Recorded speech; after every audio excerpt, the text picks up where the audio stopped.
Hello, this is the Provoked Prawn, and in this video I'm going to show you how to set up and install the NZXT Kraken Elite 240 RGB. I'm going to show you how to use the standard setup with the pre-included fans and also how to swap the fans out if that's something you want to do.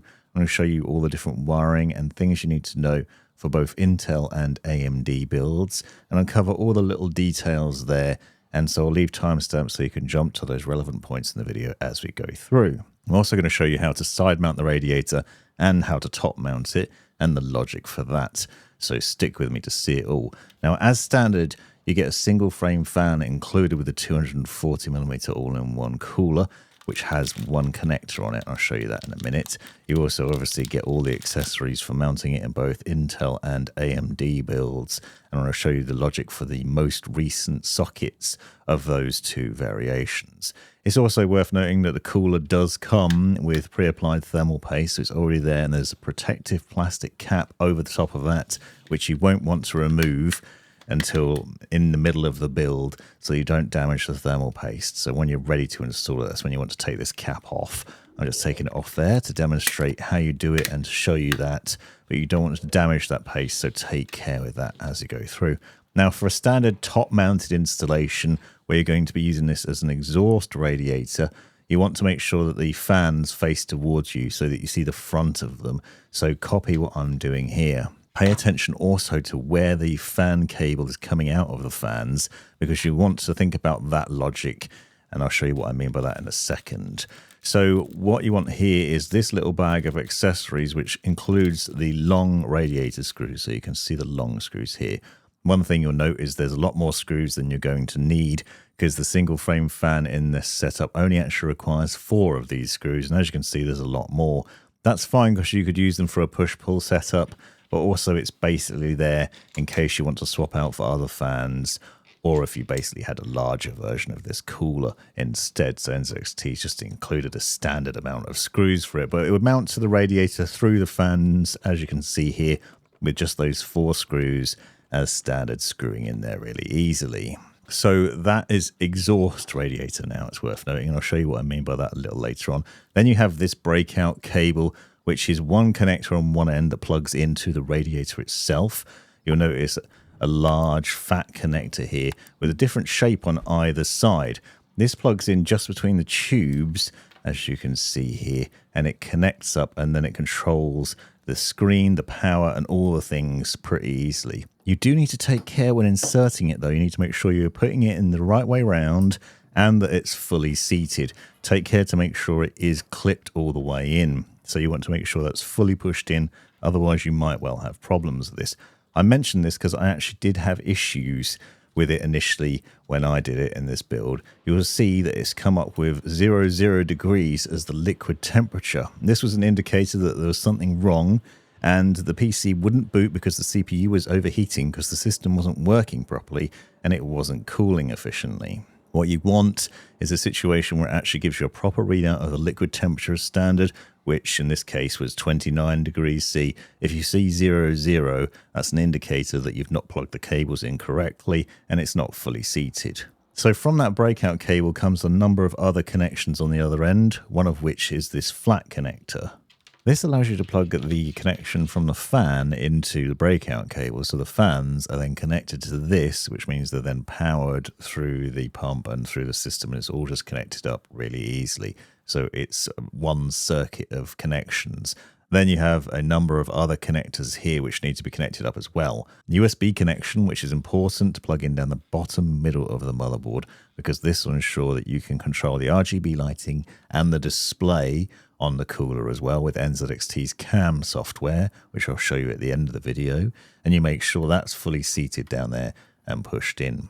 The little connector either connects to the AIO pump header or CPU fan. AIO pump is the most logical, but you might find your BIOS complains about that, so using CPU fan is one option if you do see a CPU fan speed warning error when you try and turn your PC on. So I often recommend CPU fan is the best option here.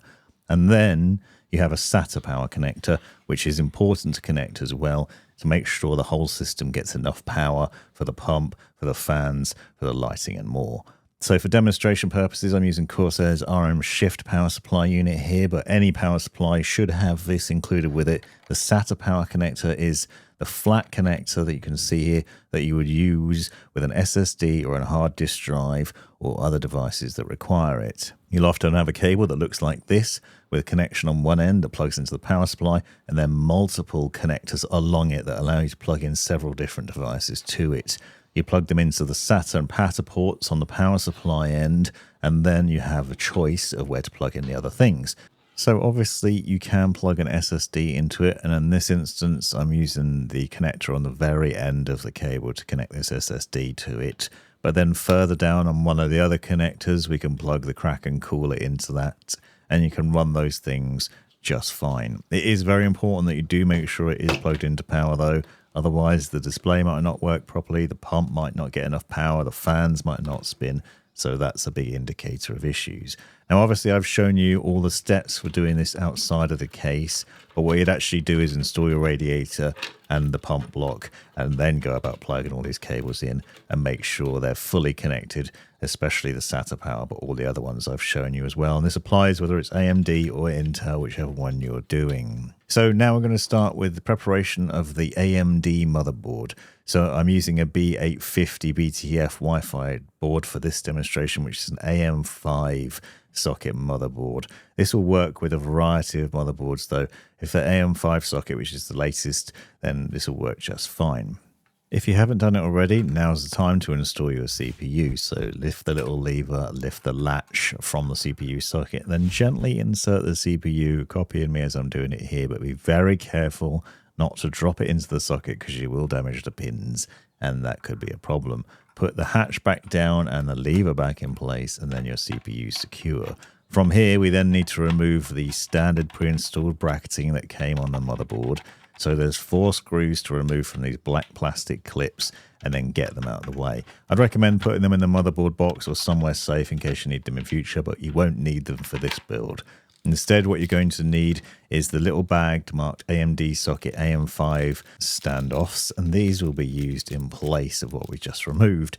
Notice when you take them out of the bag that one end of the standoffs is thicker, has thicker threading than the other end. Pay attention to that because you're going to want to make sure you install these the right way around. The thick end of the standoff goes into the little socket that we've just emptied out into the motherboard. If you try and put it the other way around, you'll find it's very loose, they don't fit properly, and then that'll impact the overall fitment of the CPU cooler once you install it. So you need to screw these into the socket and make sure that all 4 of them are nice and tight and that they are well seated in there so it's ready to receive the cooler on top of it. You can see I'm doing this outside the case because it's a little bit easier. And then you need to install the radiator into your build. Now this is a 360mm version of the Kraken Elite, but the logic is the same. You can choose which way round you want to install it if you're installing it on the top. I'm choosing at this moment to put the tubes on the right hand side and sussing out whether I like the look of that or whether it's going to be blocking the RAM or something else in the build here. And also you do need to run the cables to the back. Now I thought it might be better to maybe have the tubes on the left hand side, but here you can see there is an issue. With the fans mounted the way I have them, the cable for the fans is now sticking out of the right hand side and the front of the case, which means I have to take the fans off and flip them the other way around so the cable can then run to the back. For the installation of the radiator onto the case, you want the small little screws and the washers, the black ones. Those will then secure the radiator to the top of the case, as you can see me doing here, screwing it in to hold it in place at the top. And you might have to do it directly to the case or alternatively to a bracket that comes off of the case. At this stage, you're going to need to swap the standard retention bracket that's on the CPU cooler for this one that's an AMD setup. So it comes with Intel set up as standard, so you need to pop the plastic cap off and then pull the little retention brackets out of the top and bottom of the cooler. Take care obviously not to damage the thermal paste while doing this. Slot the straight ones in, so the straight ones that go up and down as you can see here, because they're for the AM5 socket motherboard setup, and push them firmly into place. We can then seat the cooler down over the CPU, and you want to make sure the tubes are at the bottom because this is the best orientation in this setup. And as you can see, with the way the bracketing has gone on there. So we then seat that down over the top, taking care not to move it around too much. You don't want to rub the thermal paste off at this spot. You'll then need the 4 thumb screws that you can see here, the silver ones, and you want to put them down and screw them on top of the standoffs that we've notched the cooler onto. Now, do this obviously top and bottom on all 4 points, and you do want to make sure, first of all, that you do it by hand, but then I'd recommend near the end of it using a screwdriver to fully test that they're all the way in, screwed all the way in, and tightened up nicely. If they're loose at all, then you might find it doesn't cool properly. You do want to take care not to over-tighten, but I find just tightening them until they stop is enough. Just don't force it beyond that, and that should work nicely. And then that's that set up, and as long as you've got the wiring done, you should be fine. Now we're on to Intel build. In this case, I'm using a Tough Gaming Z890 motherboard, and this is the latest socket, 1851 socket from Intel. So the logic for installing the CPU is you lift the lever and the latch there, and then gently sit your CPU into the socket. You can see I'm using a Core Ultra 7 265K in this instance. Put the patch back down, the lever back down, remove the plastic socket. The logic here will also work with LGA 1700 socket motherboards, it's worth noting, which is the previous generation 13th and 14th gen CPUs.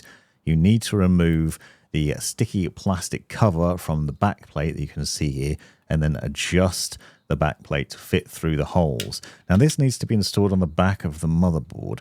So depending on your case, this might be easy or it might not be. In this case, I managed to install it quite easily. But if you can't, I'd recommend installing the backplate on the back of your motherboard before you even install the motherboard in the case.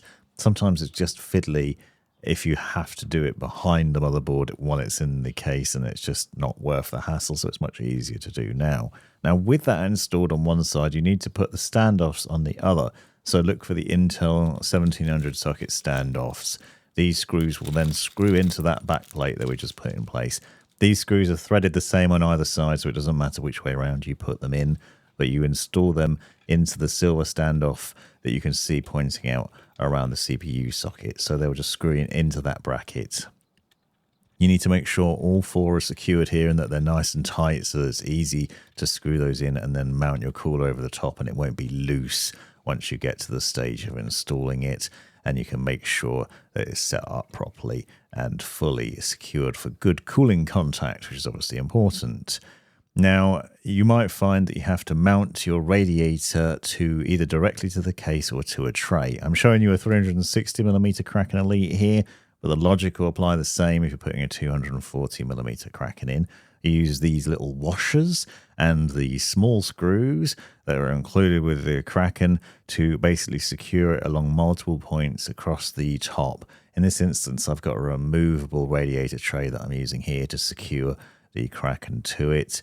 And you basically secure that in and then push the thing into the case from above, so we can gently see that in there. This is obviously the logic for installing the Kraken Elite cooler on the top of your case if you're using it as an exhaust radiator with the air going through it. But it will vary from case to case how it fits, and sometimes it might be more fiddly than others. At this stage, what you want to do is to run the cables from the breakout cable through to the rear. So find a nice suitable hole to basically feed that through to the back, so we can keep things nice and neat, because for the most part you can then run it through down the back, hide a lot of the cables away, they won't get in the way, and it won't be an eyesore at the front.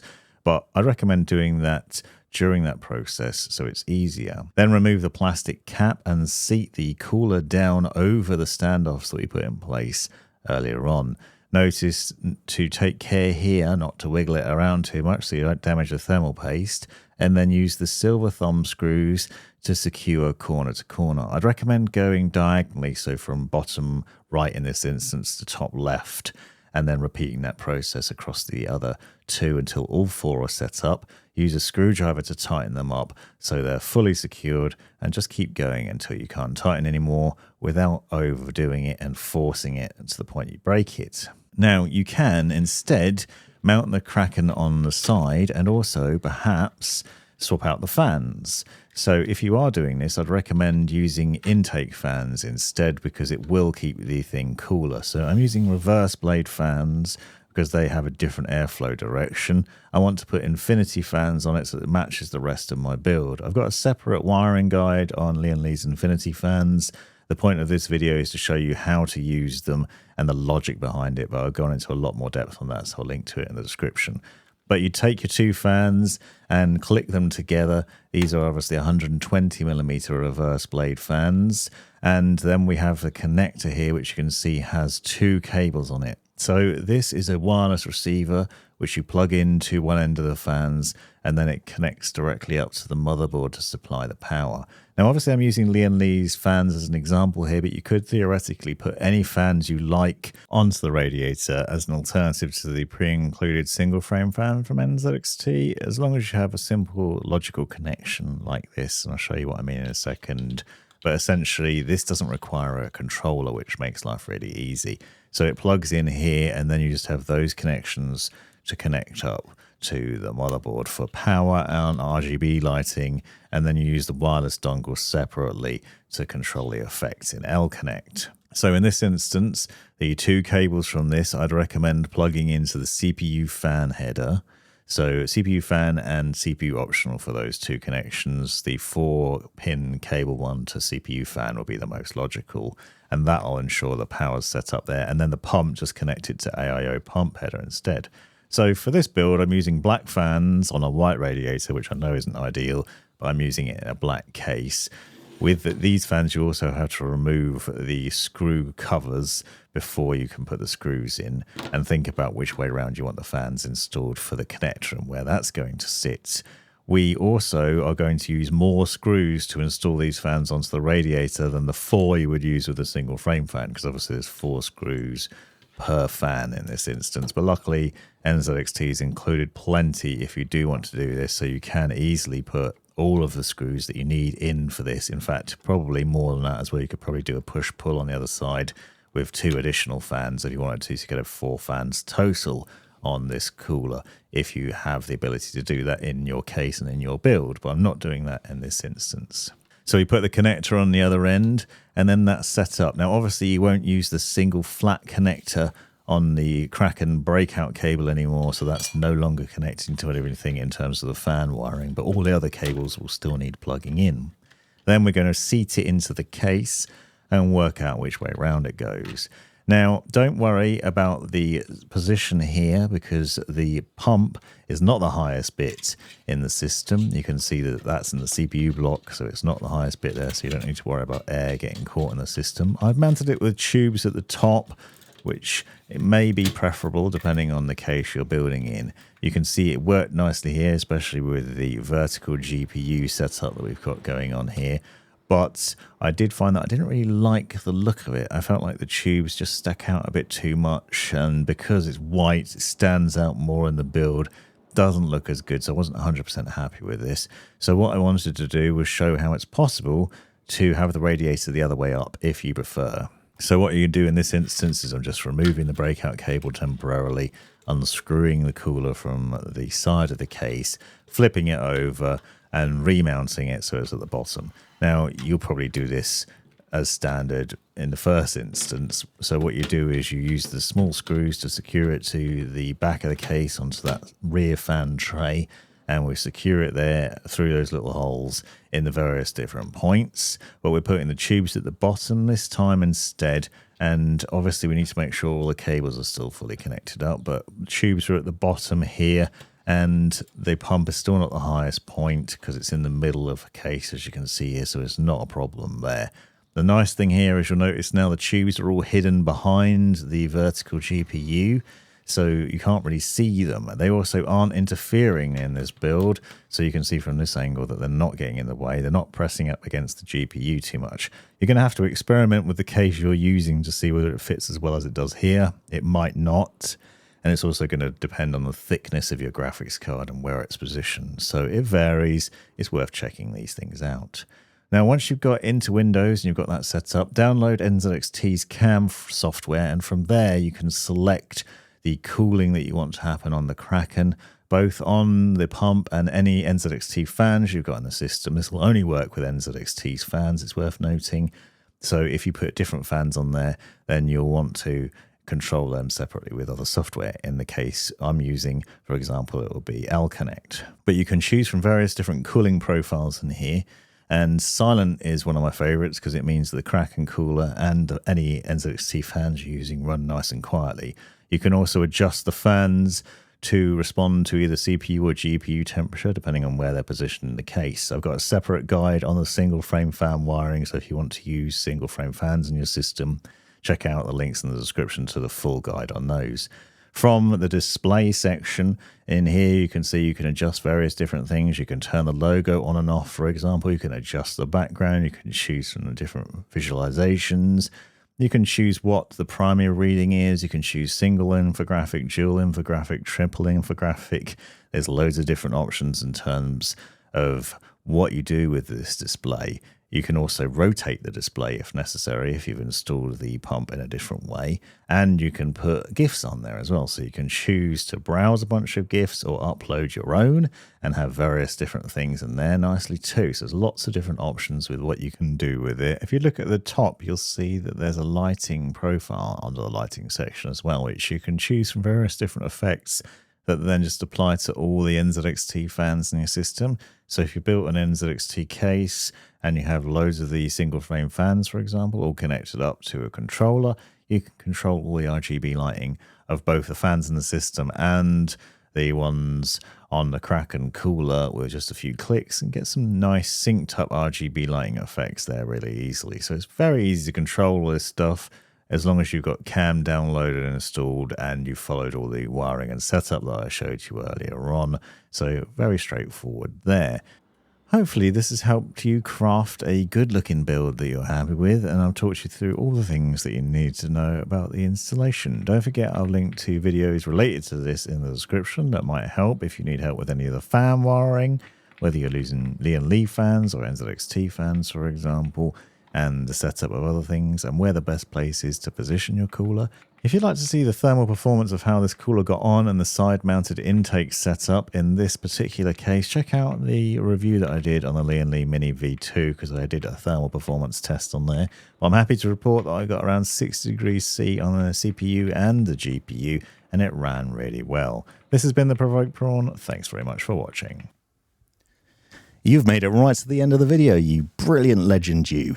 If you've enjoyed it, click that subscribe button, give me a thumbs up, and drop me a comment down below if you've got any questions. If you really enjoyed it, consider joining the channel and see the benefits of doing so. Check out these other videos, you might well find them interesting or useful, and most importantly, have a great life.